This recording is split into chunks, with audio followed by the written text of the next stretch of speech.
Bom, em primeiro lugar, parabéns pela iniciativa. Acho ótimo ver a união entre ideias e praxis, né? E essa ideia está muito bem escrita no Hernando de Soto, né, sobre o mistério de capital. E ele falava muito de dead capital, né, o conceito de capital morto. Na época que o livro foi escrito, ele calculava em mais de 9 trilhões de dólares na América Latina. Ele é um peruano.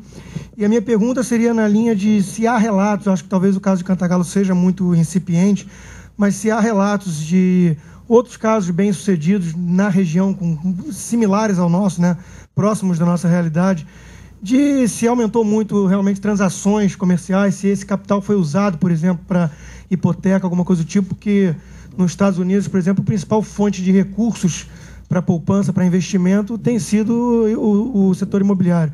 Agora, para o mal em alguns excessos, mas, enfim, se há relatos históricos, empíricos aí de outras situações parecidas e bem-sucedidas na região. Primeiro, parabéns. Eu queria agradecer a possibilidade de estar aqui.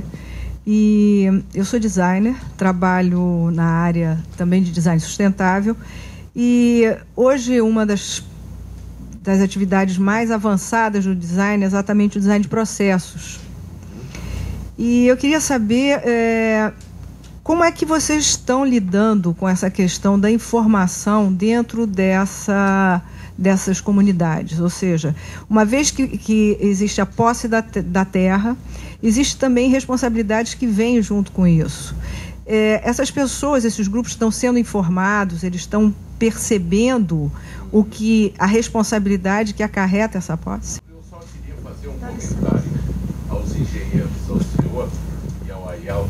Não se preocupem com infraestrutura, com coisas de acesso e de contenção da encosta. Isso já se sabe fazer. Se fez no Favela Bairro diversas vezes, isso está resolvido. O difícil de fazer não são as coisas raras, são as softs. Essa questão da propriedade da terra é uma coisa que, por exemplo, o Favela Bairro não conseguiu fazer. Não se faz, é difícil de fazer. Eu quero cumprimentar ao Instituto Atlântico, porque realmente é uma coisa extremamente pioneira nesse sentido. Para você ter uma ideia de como a infraestrutura e a estrutura urbana das favelas é boa, as favelas, os tamanhos das casas de favelas, em média, são muito maiores do que os projetos sociais do governo. As casas são maiores, simplesmente. É maior. Tá? Às vezes mora mais gente, mas é maior. Pois é, mas está diminuindo. Exatamente. Eu queria lembrar que o professor Flávio Ferreira tem nos auxiliado já há vários anos a entender um pouco melhor o fenômeno. Ele esteve altamente inserido outra briga nossa, que era pelo Rio de Janeiro como cidade, eventualmente uma cidade de características especiais, que é uma cidade-estado. Mas isso é uma outra conversa, né? Por que nos roubaram o direito de ser uma Singapura, né? De sermos só uma cidade-estado? Não porque a gente não quisesse ser o Rio de Janeiro, que é um estado maravilhoso. Aliás, eu até tenho casa no resto do Rio, no outro lado do Rio. É por causa das características históricas dessa capital federal. E quem nos deu mais aulas foi o Flávio.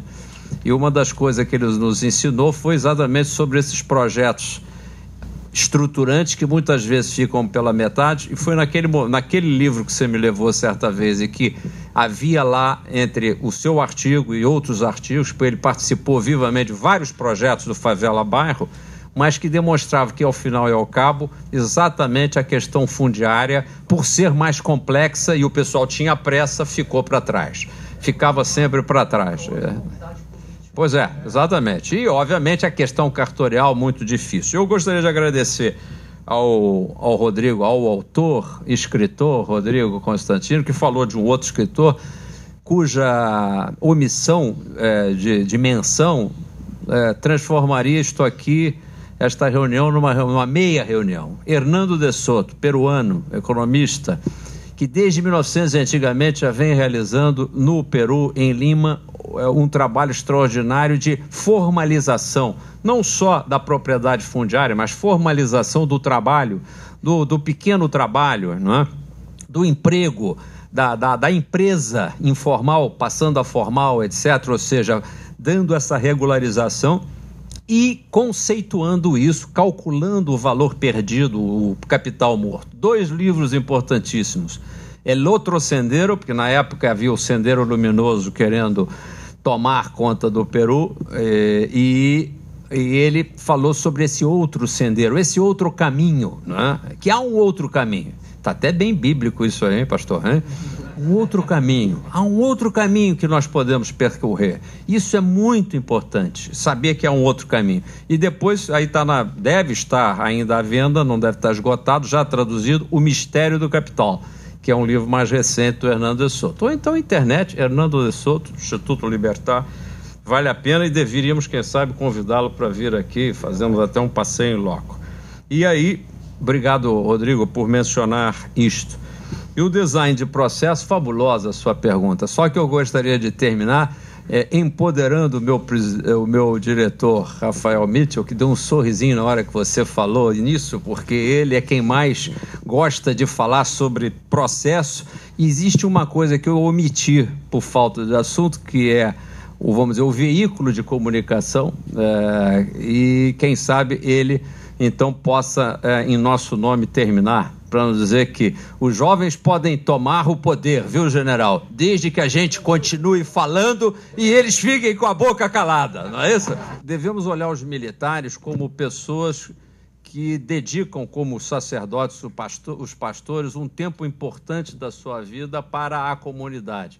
Isso anda um pouco desprestigiado, assim como o sacerdócio do professorado, costumava ser assim também na área médica, não é isso? E em tantas áreas onde o apelo a essa vocação de doar é tão grande. Eu acredito que as Forças Armadas nunca perderam essa vocação e, portanto, eu faço aqui um elogio público a esse trabalho que vocês desenvolvem de manter o Brasil íntegro. Bom, vou ser bastante breve aqui, na verdade, na resposta para a Ângela, mas a questão da comunicação com as pessoas que vão ser beneficiadas, na verdade, com essa titulação da propriedade, como eu cochichei aqui no seu ouvido, é pedra fundamental para qualquer trabalho nesse sentido. Antes de qualquer coisa, né, Paulo? A primeira conversa que a gente teve lá com o pessoal da comunidade, a primeira coisa que foi dita é essa. Para vocês poderem ter o direito, na verdade, à propriedade, vocês têm os deveres inerentes a essa propriedade, naturalmente. E a comunicação sempre foi bastante franca nesse sentido, bastante honesta, até porque em vários momentos críticos eles tiveram a oportunidade de, enfim, retroceder, e não retrocederam, quiseram continuar com esse trabalho e com, naturalmente, os ônus que vêm dessa propriedade. E, enfim, o veículo de comunicação fundamental que a gente conseguiu aí para essa abertura com a comunidade foi um jornal chamado Canto do Galo, que era um jornal que a comunidade já tinha desde o final da década de 70, início da década de 80, que a gente teve aí o prazer de reavivar esse jornal, e através dele, é uma cartilha simples, através dele, com alguma periodicidade, a gente consegue comunicar a toda a comunidade, a todas as pessoas que estão lá no Cantagalo, sobre o andamento dos processos, tanto judicial quanto administrativo, sobre nossos passos, aí, no sentido de garantir essa propriedade e garantir outras coisas também que vêm com a propriedade, com a legalização, com a formalização. Então é isso, a comunicação ela é fundamental, ela é pedra fundamental para qualquer trabalho nesse sentido.